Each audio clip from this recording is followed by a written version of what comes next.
Hey, Magic fans, welcome back. This is your captain speaking on Capnclydes MTG. One last spoiler for the week.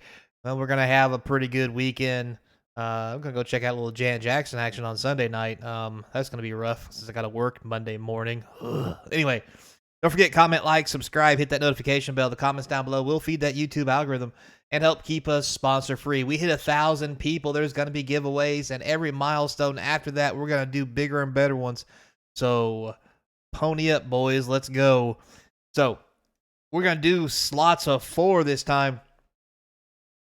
We got a lot to go through. For the common good, green and XX create X tokens that are copies of target token you control. These tokens you control gain indestructible until your next turn. You gain 1 life for each token you control. That's not bad. 3 Tree Scribe, green 1 for a 2/3. When it or another creature you control leaves the battlefield without dying, put a +1/+1 counter on a creature you control. That is a interesting one. We have Overprotect, a green and 1. Target creature you control gets +3/+3. Trample, hexproof, indestructible until end of turn. Probably the best protection spell, since it makes everything large and in charge as well. Long River's Pull, 2 blue, gift a card. Counter target creature spell if a gift was promised, instead counter target spell. So this is very interesting. This is a new counter spell, basically, for 2 blue, that all you have to do is let your opponent draw a card, and you can counter anything you want. And if it happens to be a creature, you can get that one for free. This is going to be a very popular card, so I would expect you guys to probably want to pick that up in foil. First chance you get. Next, we have the Wishing Well, blue and 3 artifact. Tap, flip a coin, flip a coin. Oh, put a coin. Sorry. I see coin, the word flip just flies onto my face. Put a coin counter on Wishing Well. When you do, you may cast targeted instant or sorcery card with mana value equal to the number of coin counters on Wishing Well from your graveyard without paying its mana cost. If that spell will be put into your graveyard, exile it instead. Activate only as a sorcery. Well, this is going to be a commander card. End of story. All right, we have the Night Fisher, not a Kingfisher. It's the Night Fisher. 2 blue and 3 for this 4/5 flyer. Whenever another non-token bird you control enters, create a 1/1 blue fish creature token. That's kind of weird. But anyway, we have a Darien Wave Rider, 2 blue and 4 for a 4/4. When it enters the battlefield, you may cast target instant sorcery card with mana value 4 or less from your graveyard without paying its mana cost, and that spell would be put in your graveyard. You exile it. All right, so we just have a 4/4 Snapcaster Mage for 6 mana. So this is not as good as Torrential Gearhulk, which was a 5/6 with Flash that did this for 6 mana. It's also not a rare. However, this does also get sorceries, which Gearhulk does not. So we have Whisker Veil, Forerunner, a white and 3 for this 3/4 with Valiant. Whenever it becomes target spell or ability you control for the first time each turn, look at the top 5 cards of your library. You may reveal a creature card mana value 3 or less from among them. You may put it onto the battlefield if it's your turn. If you don't put it onto the battlefield, put it into your hand, put the rest on the bottom. Holy cow. This is insanely good. However, it's only going to probably see play in standard at best. I mean, it's a 4 mana 3/4, and there's so much better things for 4 mana. Moving on, next we have the Mouse Trapper, a white and 2, 3/2 flasher, already pretty good. Flasher, whoops. Has Valiant. Whenever you target him with a spell or ability you control for the first time each turn, you get to tap a creature an opponent controls. We then have the Curious Forager, a green and 2, 3/2. When he enters the battlefield, you can forage, i.e., exile 3 cards from your graveyard or sacrifice a food. When you do, return target permanent card from your graveyard to your hand. 1 green and 2 for a 3/2. This is a better Eternal Witness. Well, okay, better maybe saying a bit much. It does have the drawback of exiling cards or sacrificing a food, but it starts for 1 green. It costs the same amount. It's also a 3/2, and it gets any permanent. This thing is going to be amazing. We have the Plume Creed Escort, blue 1 for a 2/1 flash flyer. That's pretty sweet already. When it enters, target creature you control gains hexproof to end of turn. Wow, that's pretty good. That like protection with legs. Well, I guess wings in this case. Next, we have the Gossip talent. Oh, Jesus. It's a class card. So for a blue and 1, whenever a creature you control enters, you get to surveil 1. That's fine, I guess. Whenever you attack, target attacking creature with power 3 or less can't be blocked. Okay. Then if you level it up to level 3 for a blue and 3, 4 mana total, whenever a creature you control deals combat damage to a player, you may exile it, then return to the battlefield under your control. I mean, I don't know, maybe some shenanigan deck somewhere. Next, we have Season of Gathering. So here it is. 2 green and 4. You get the toe beans, all 5 of them. For 1 toe bean, you can put a +1/+1 counter on target creature you control. It gains vigilance and trample to end a turn. It's a sorcery, so no funny business. For 2 toe beans, choose an artifact or enchantment. Destroy all permanents of that chosen type. Holy cow. That's good. And then for 3 toe beans, draw cards equal to the greatest power among creatures you control. This is going to be popular in Commander. Holy cow. Yeah, this is really good. I mean, it slices, it dices, it makes julienne fries. Every commander with green is going to play this. Next, we have Helga, the Skittish Seer. Blue, white, and green for a 1/3. Whenever you cast a creature spell with mana value 4 or greater, you draw a card, gain a life, and put a +1/+1 counter on this card. Holy shit. Tap, add X mana of any one color where X is its power. Spend this mana only to cast creature spells, mana value 4 or greater, or creature spells with X in their mana cost.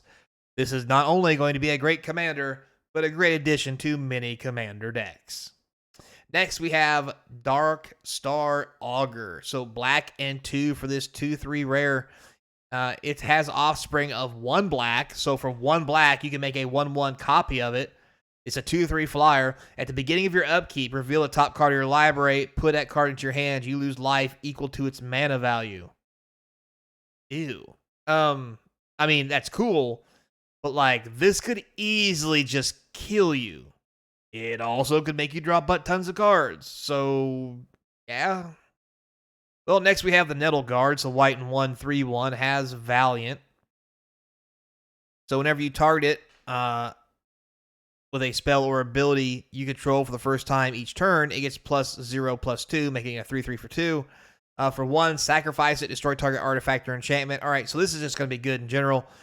This, as a 1 white and 1, is a 3/1 disenchant with legs. You can play it on turn 2, beat your opponent in the face until you need to sacrifice it to kill their stuff. At worst case scenario, this is going to be a sideboard card for standard and maybe a few other decks, because there's other cards that do this already. So this is probably going to see a lot of its play in standard. Next, we have Cliff Top Lookout. Green and 2 for this 1/2 with reach. That's a bit underwhelming. When it enters, reveal cards to the top of your library until you reveal a land. Put that card onto the battlefield tapped, and the rest on the bottom of the library in random order. All right, that's a lot better. This is going to be an all-star unlimited because everybody loves ramp, mana fixing, and all that good jazz. So basically, it's go get a land, put it in a play tap spell with legs. So, and good legs too. 1/2 with some reach. Everybody loves frog legs, right? Anyhow, moving on. Take out the trash. Funny. Take out the trash. It's a trash panda. Raccoon. Hey, moving on. Red and 1. Take out the trash. Deals 3 damage to target creature or planeswalker. Good. If you control a raccoon, you may discard a card. If you do, draw a card. Very sweet. Going to be great and limited. May see a little play in standard. We have a Frilled Spark Shooter, red and 3 for this 3/3 Reach Menace. Wow. It enters with a +1/+1 counter on it if an opponent lost life this turn. Good limited card. All right, we have Wix Patrol, 2 black and 4 colorless for a 5/3. When it enters, you mill 3 cards. When you do, target creature an opponent controls gets -X till end of turn, where X is the greatest mana value among cards in your graveyard. Not the 3 you mill, all of them. So this is going to be really good in limited. I just don't think it does enough for any other format. Like, this is really just a limited card. So moving on, next we have the Starlit Soothsayer. Black and 2 for this 2/2 flyer. At the beginning of your end step, if you gained or lost life this turn, Savell 1. Fine for limited. We have the Poliwop. It's Frog in the house. Get it? Frog. Bap. Is that Sarkon? Or no, Sarkon. Dang it. Surak. Given the old 1-2 punch. Anyhow, green and 3. The spell costs 1 less to cast for each frog you control. That's cool. This could cost 1 green. Target creature you control deals damage equal to twice its power to target creature you don't. Wow, that's really good for limited. Vine Reap Mentor, green and black for a 3/2. When it enters or dies, create a food. That really fuels that whole foraging thing. And a 3/2 for 2 is pretty beefy for a limited as well. Water Spout Warden, we have a blue and 2 for a 3/2. Whenever it attacks, if another creature enters the battlefield under your control this turn, it gains flying. That's interesting. But will be good for limited. So, Moving on, next we have Bubble Flower's Share Pot. 2 colorless for an artifact. When it enters, you get to create a food.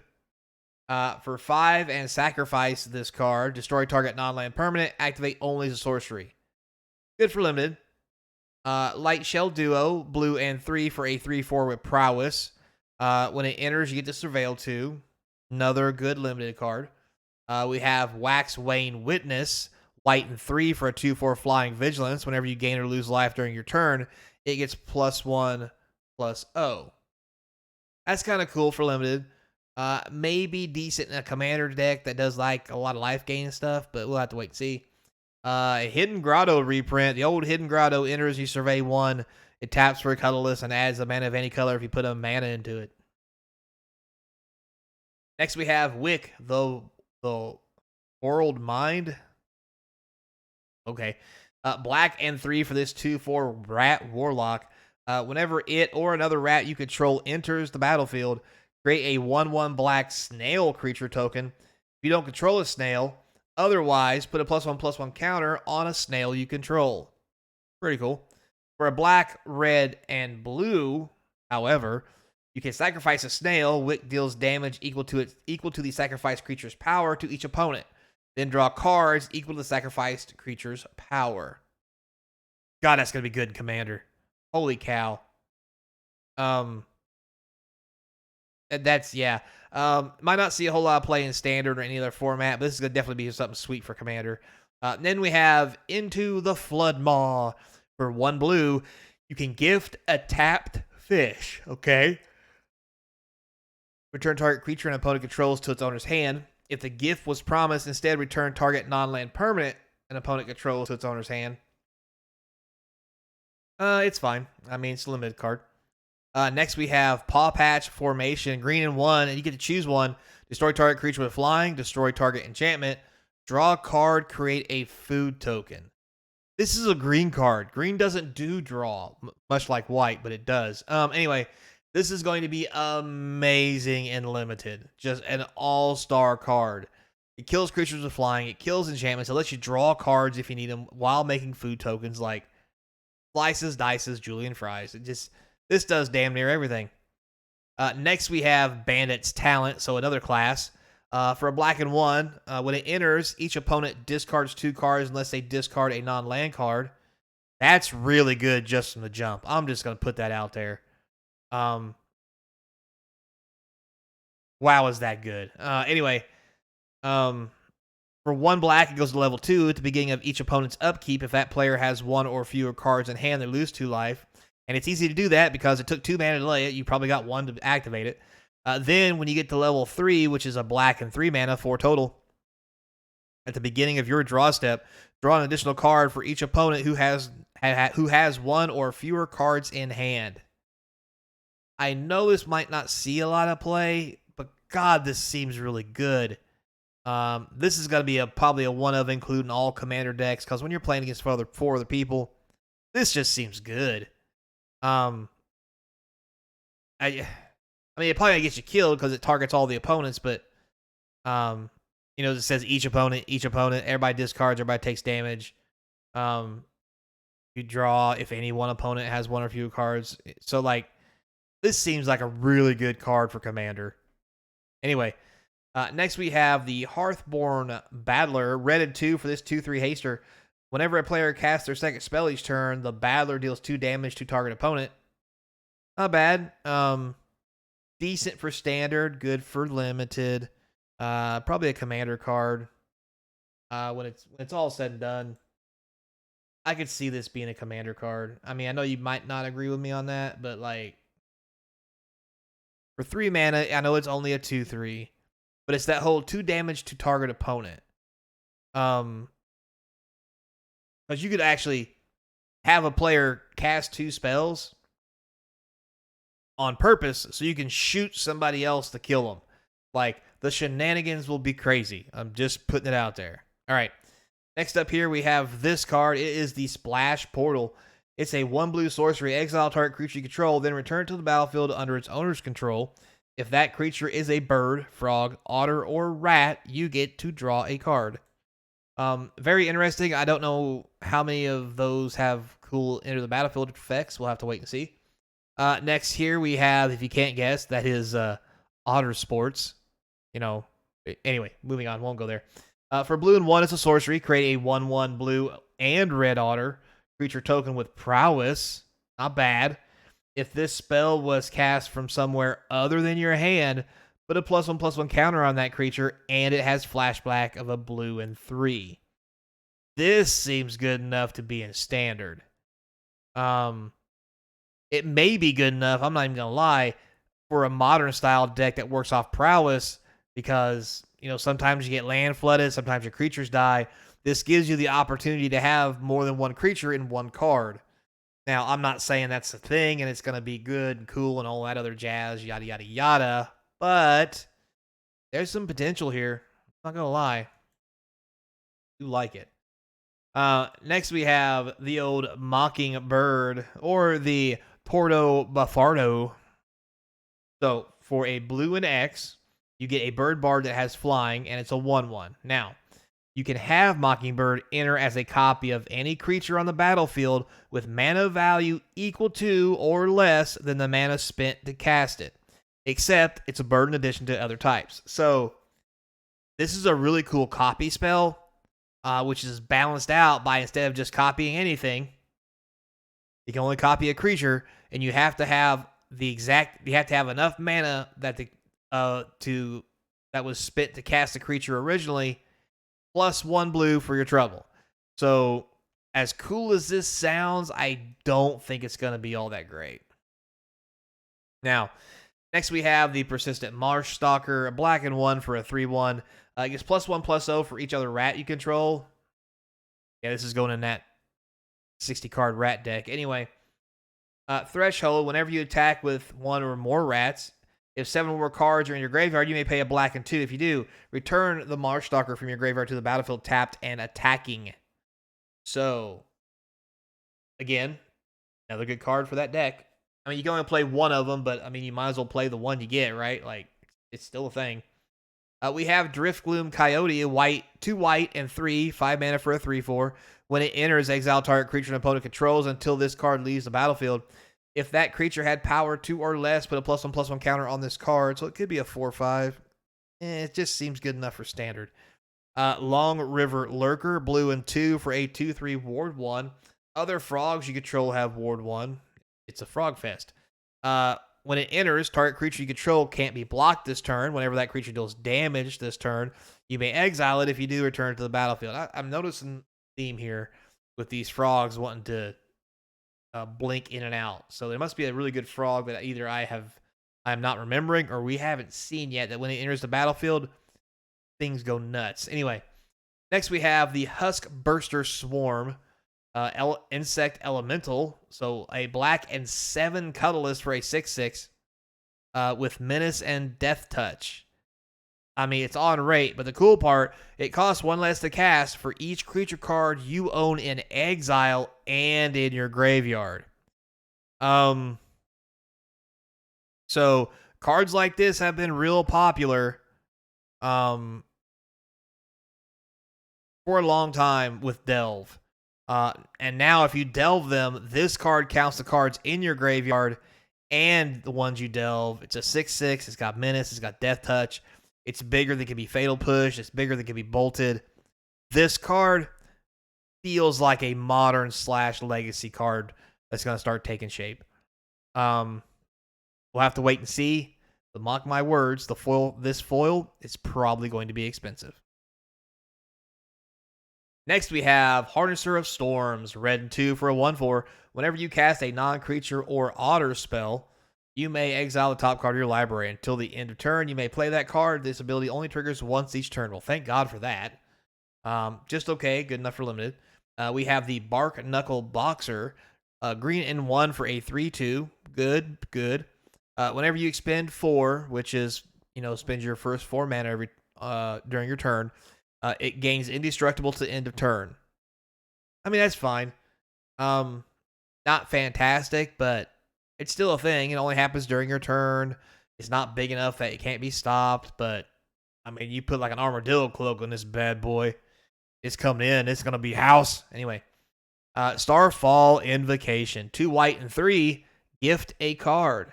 So this destroys all creatures. If you let your opponent draw a card, return a creature card put into your graveyard this way to the battlefield under your control. That's good. For 5 mana, this is really good. This is going to be played in several decks.